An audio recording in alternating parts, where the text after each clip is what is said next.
Sampurasun.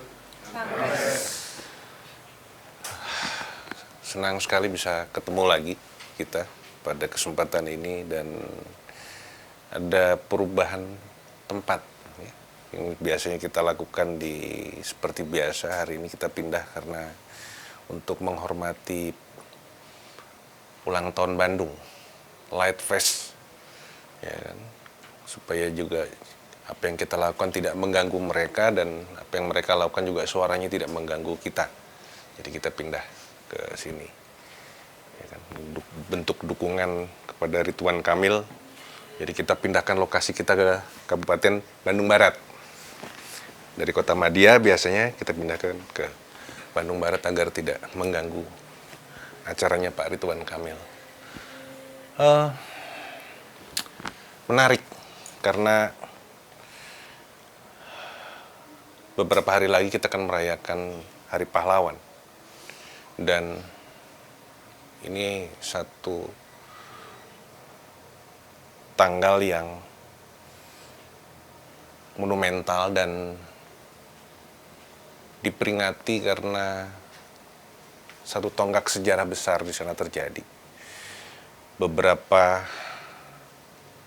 pertempuran besar terjadi ketika pasca kemerdekaan 17 Agustus proklamasi terjadi proses penyerahan kekuasaan dari Jepang kepada sekutu waktu itu. Dan tentara-tentara sekutu semua masuk ke beberapa titik di Indonesia, salah satunya di Surabaya. Hanya saja memang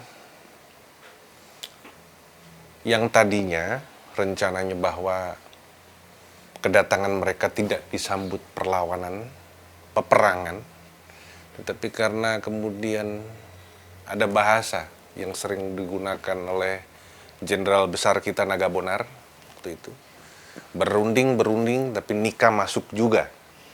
Dan memang sekutu waktu itu datang dengan nikah di belakangnya. Jadi nikah adalah semacam Netherlands India, ya. Jadi pemerintahan sipil yang masuk membonceng tentara sekutu waktu itu. Dan oleh rakyat kita waktu itu dianggap ini sebagai comeback-nya Belanda. Dan tentu situasi ini tidak menyenangkan buat kita semua.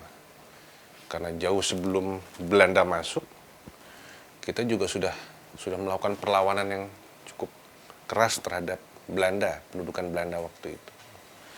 Satu contoh ketika kemarin kita merayakan Sumpah Pemuda di Gedung Indonesia Menggugat, kita juga diingatkan oleh gedung itu sendiri tentang satu peristiwa ketika Soekarno diadili di sana. Tahun 30 waktu itu, 18 Agustus 1930, Soekarno diadili di pengadilan kolonial Belanda waktu itu. Atas tuduhan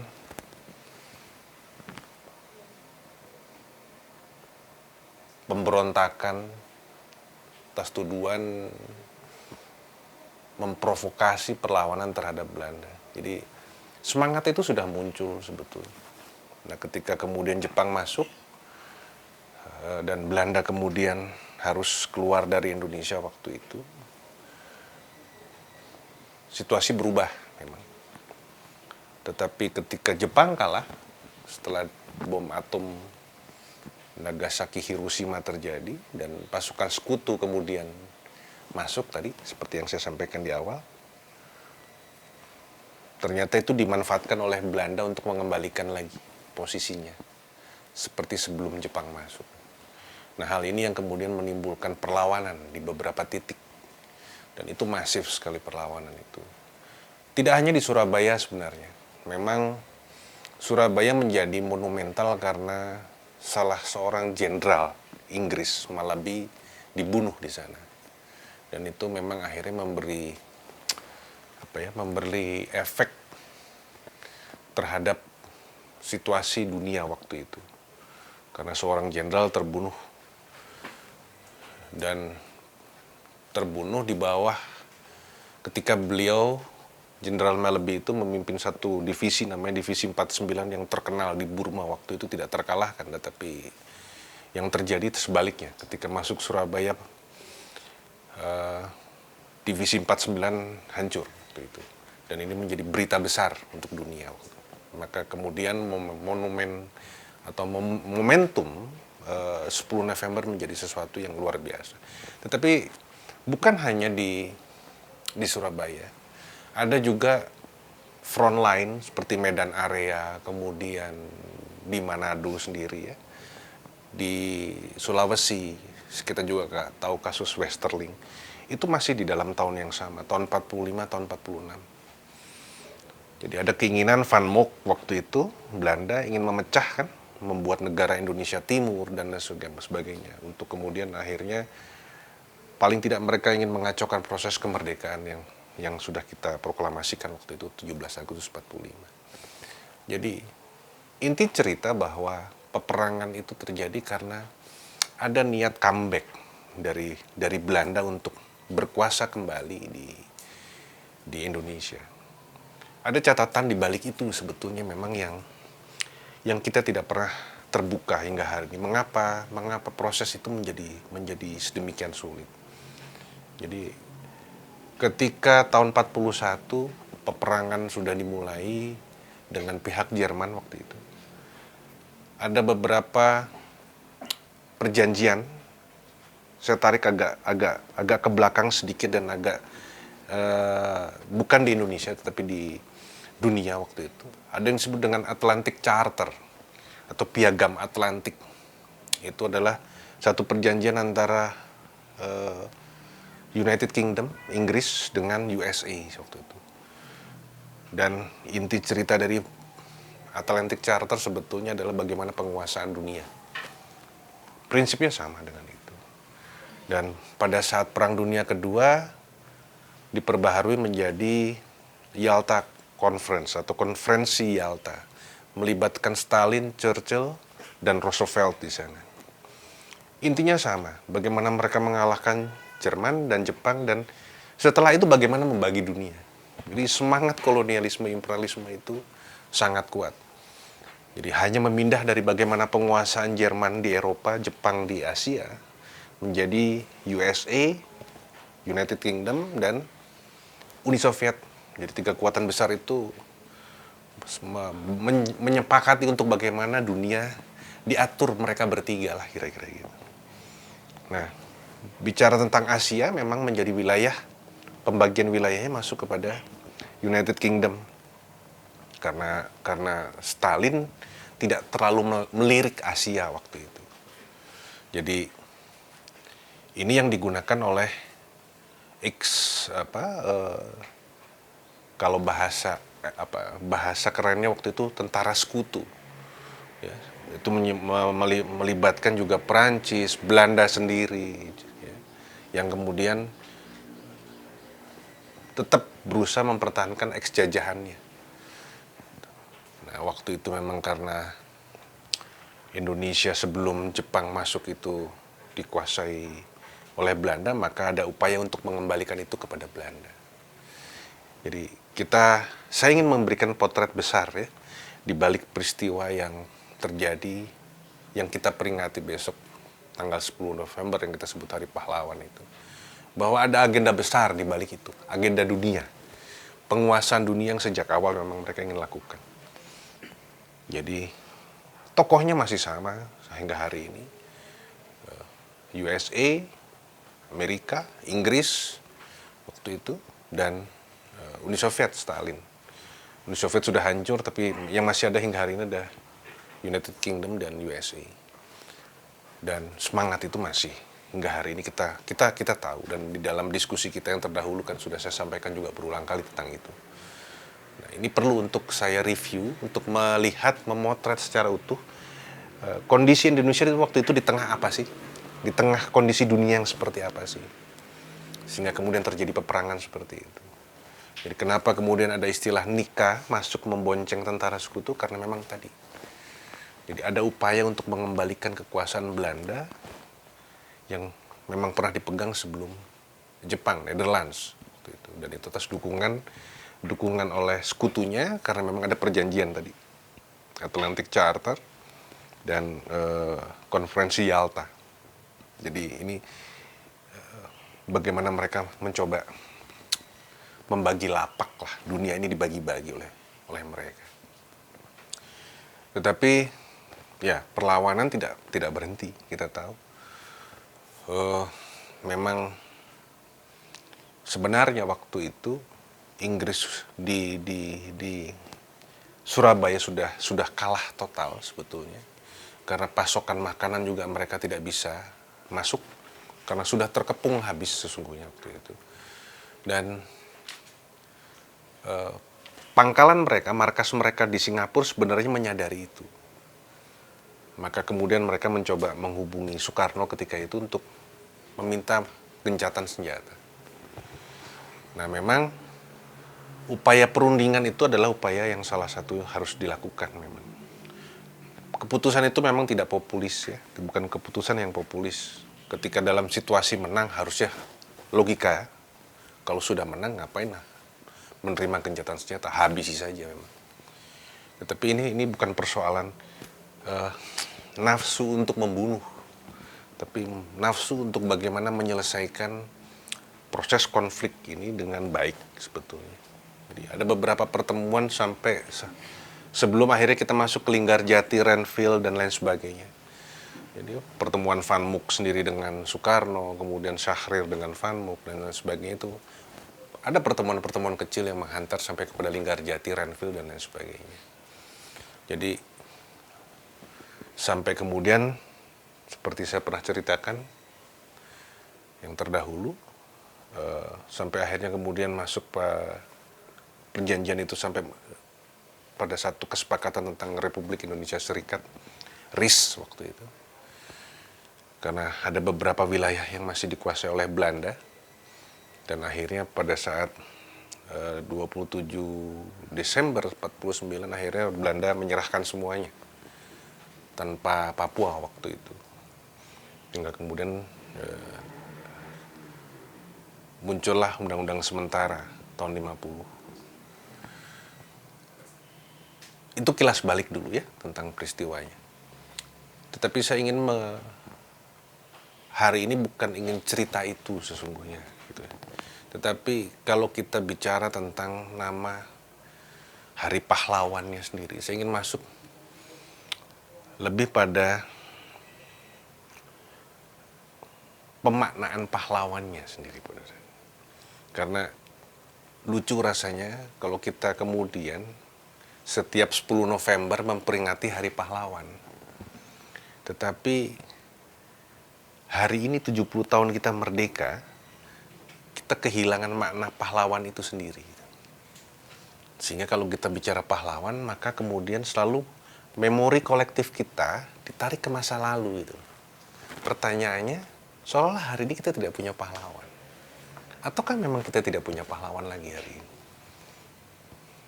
Ataukah situasi hari ini tidak mampu melahirkan lagi pahlawan? Jadi pahlawan itu seolah-olah menjadi kata yang menjadi milik masa lalu.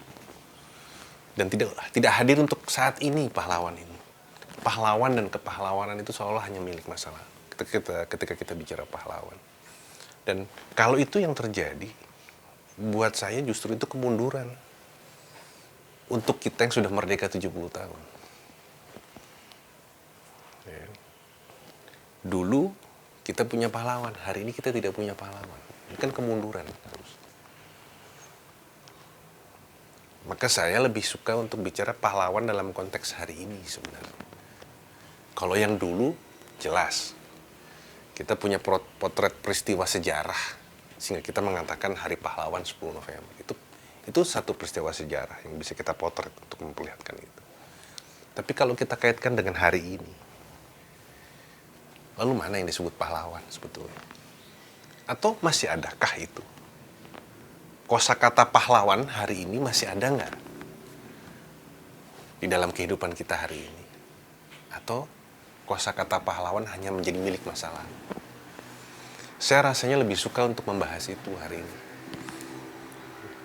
Kalaupun tadi saya hanya melakukan sedikit kilas balik untuk memberikan satu pemahaman tentang kenapa tanggal 10 November diperingati sebagai Hari Pahlawan. Tapi kalau dalam konteks hari ini, pertanyaannya adalah, masih adakah kosakata pahlawan itu untuk bicara hari ini, bukan masa lalu? Itu penting rasanya untuk kita yang hidup hari ini mencoba menjadikan satu proses perenungan terhadap Hari Pahlawan itu untuk ditarik pada konteks kekinian di mana kita hidup hari ini. Supaya kemudian kita tidak kemudian tinggal di masa lalu terus. Bicara pahlawan dan kepahlawanan selalu kemudian masa lalu. Tapi hari ini tidak ada. Ini penting untuk saya justru ingin memulai apa yang ingin saya paparkan pada kesempatan hari ini tentang pahlawan. Saya agak bingung, sejujurnya saya agak bingung ketika kita bicara pahlawan hari ini. Ada undang-undang yang menyatakan apa itu pahlawan. Apa sih yang layak disebut pahlawan? Itu ada undang-undangnya tahun 2009, saya lupa, Undang-Undang Nomor 4 tahun 2009 itu menjelaskan tentang bahkan tata cara orang dijadikan pahlawan nasional. Itu ada diatur semua gitu. Tapi pahlawan bukan sekedar persoalan bagaimana seseorang kemudian mendapatkan legitimasi secara hukum sehingga kemudian seorang presiden dengan dasar undang-undang bisa memberikan predikat pahlawan kepada seseorang. Ini bukan sekedar proses hukum, proses politik, tetapi ada sesuatu yang buat saya lebih mendasar tentang pahlawan. Saya dalam satu proses perenungan saya untuk masuk di dalam diskusi hari ini agak bingung sesungguhnya ketika ingin bicara pahlawan. Karena saya ingin membuat satu perbandingan ya, komparasi. Kalau bahasa Inggris itu mengenal kata hero dan patriot atau patriot. Kita hanya kenal pahlawan. Nah, padahal hero dan patriot itu dua hal yang berbeda.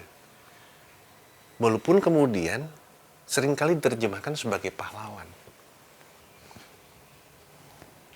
Hero itu sesuatu yang saya susah ngomongnya. Hero itu pahlawan, patriot juga pahlawan. Tapi kalau hero itu, ini ada satu cerita ya. Saya ingin menggambarkan satu cerita tentang apa itu hero.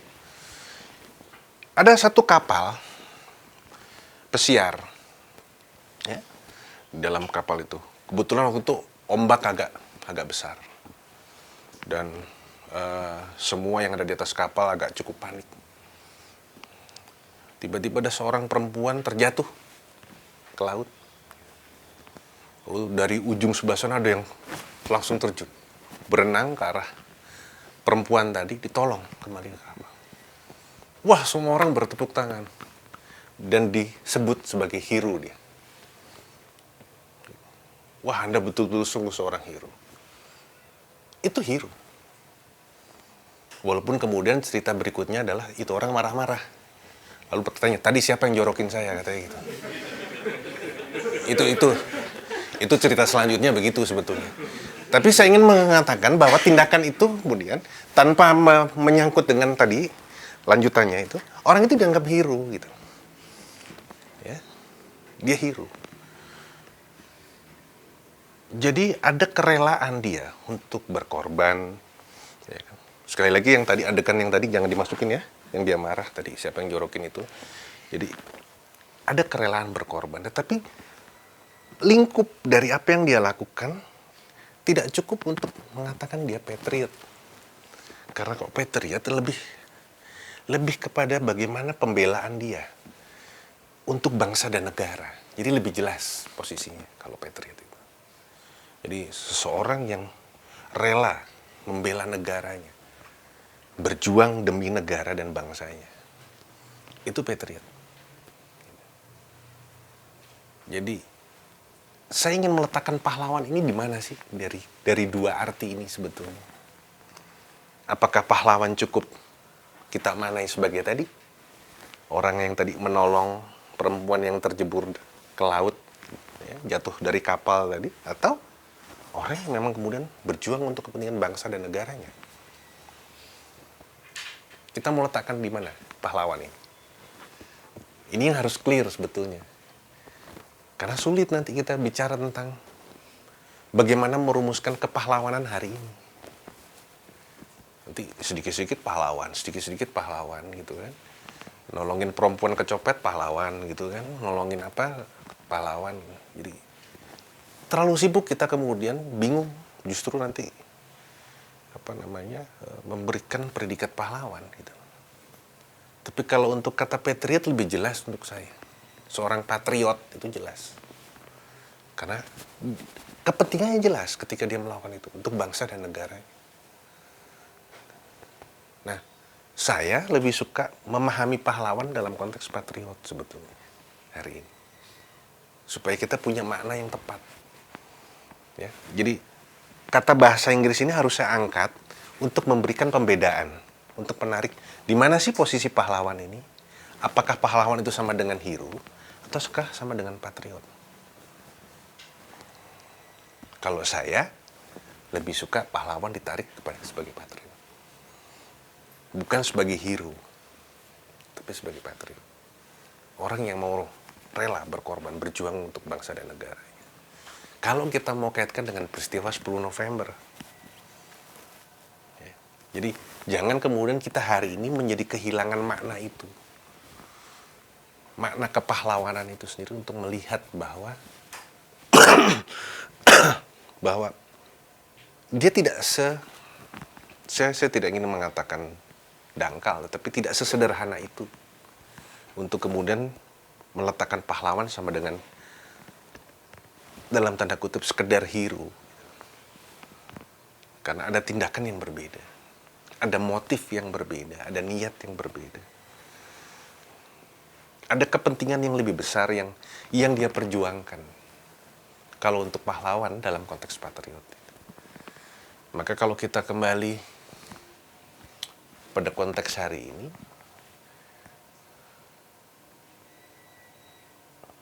rasanya kita kehilangan keteladanan itu. Di sekitar kita hari ini tidak banyak yang bisa kita lihat orang yang bisa memberikan keteladanan itu. Jadi kalau kita masih bicara tentang pahlawan, selalu orangnya sudah mati. Dan kalau kita tanya sekarang yang masih hidup, kita nggak punya sosok yang bisa kemudian kita jadikan role model gitu. Keteladanan untuk dialah pahlawan. Dalam konteks sebagai patriot, bukan sekedar sebagai hero ya tadi.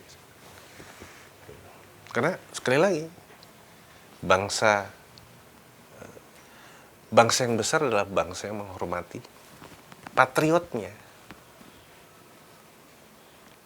Kalau dia tidak bisa menghormati patriotnya, dia bukan bangsa yang besar. Tapi sekaligus, bagaimana kita bisa menghargai pahlawan atau patriotnya kalau kita juga tidak mengenal sejarah kita.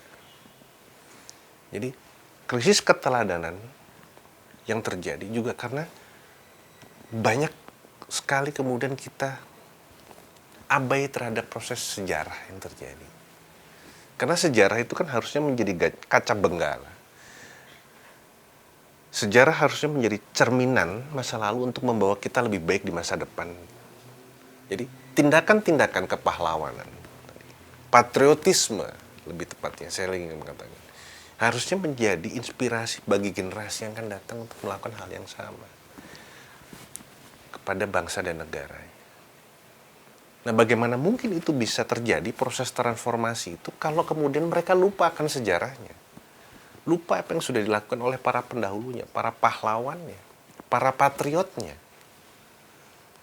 Tidak punya mereka inspirasi tentang itu. Sehingga juga tidak ada dorongan untuk kemudian melihat itu sebagai sesuatu yang layak untuk kemudian diteladani. Jangan kemudian hanya menjadi bagian dari masa lalu yang kemudian hanya diperingati dan selesai setelah itu. Dan tidak memberikan bekas kepada generasi berikutnya untuk juga meneladani itu, meneruskan itu.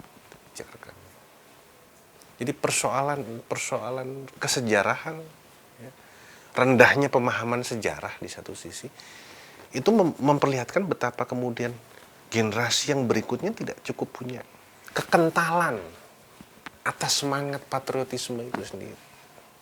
Berapa banyak orang yang tahu, misalkan saja kasus Medan Area, mungkin di Medan tahu, tapi di tempat lain, ya kan? Soal Medan Area, terus kemudian peristiwa Merah Putih di Manado, dan banyak lagi. Kita di Bandung, kita kenal Bandung Lautan Api, itu salah satu bagian dari proses itu. Tapi seberapa banyak itu kemudian ditransformasikan kepada generasi mendatang untuk melihat ini menjadi satu proses rangkaian dialektika sejarah, bukan sekedar menghafal angka tahun, ya. Jadi, melihat sejarah itu bukan sekedar menghafal angka tahun dan menghafal siapa orang-orang yang terlibat, tetapi ada apa sih di balik itu? Kenapa sih harus terjadi seperti itu? Untuk apa sih kita harus berperan? Itu tidak pernah tersampaikan.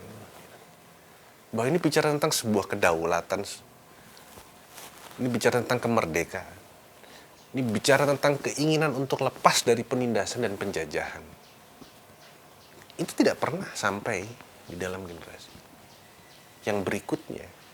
Jadi cerita Hari Pahlawan, cerita berbagai pertempuran di berbagai tempat tidak lebih hanya sekedar dongeng saja tentang satu peristiwa dan beberapa pelaku saja, tapi tidak pernah utuh kemudian itu disampaikan tentang apa sih yang menjadi dasar. Mengapa sih kita harus berperang? Apakah karena kita bangsa yang senang membunuh? Bukan itu kan tentunya. Kita berperang karena kita ingin menegakkan kedaulatan kita sebagai satu negara yang merdeka, sebagai satu bangsa yang merdeka. Karena itu harga diri, itu harkat dan martabat sebuah bangsa pertaruhannya. Sehingga harus sampai kemudian nyawa rela dikorbankan. Jadi itu sebuah kemuliaan. Nah, hari ini kalau kita tarik dalam konteks hari ini, kita sudah kehilangan itu. Maka jangan heran kalau juga kita kehilangan kemuliaan kita sebagai sebuah bangsa. Kita kehilangan kedaulatan kita sebagai sebuah bangsa. Ya. Dan jangan kaget juga gitu. Makin membenarkan apa yang dikatakan oleh seorang Soekarno, perjuanganku lebih mudah karena melawan bangsa. Perjuangan kalian lebih berat karena melawan bangsa sendiri. Bangsa sendiri mana yang kita lawan? Bangsa sendiri yang sudah lupakan sejarahnya. Mereka tidak lagi merasa menjadi bagian dari sejarah panjang proses bagaimana Indonesia terlahir. Bagaimana darah, nyawa, keringat di sana. Tidak. Mereka tidak lagi menjadi bagian dari itu. Sehingga akhirnya mereka rela bertindak untuk kemudian sesuatu yang justru merugikan oleh negaranya, bangsa. Yang merusak bangsa dan negara. Tanah airnya mereka rusak. Jadi jangan sekali-kali meninggalkan sejarah, itu penting. Jas merah itu penting. Karena itu bagian dari satu kesadaran untuk terus kita menjaga elan, semangat gitu ya. Semangat hidup kita untuk tetap menjadi satu bangsa yang merdeka, berdaulat. Tanpa itu kita akan kehilangan pijakan kita. Kita akan kehilangan akar kesejarahan kita.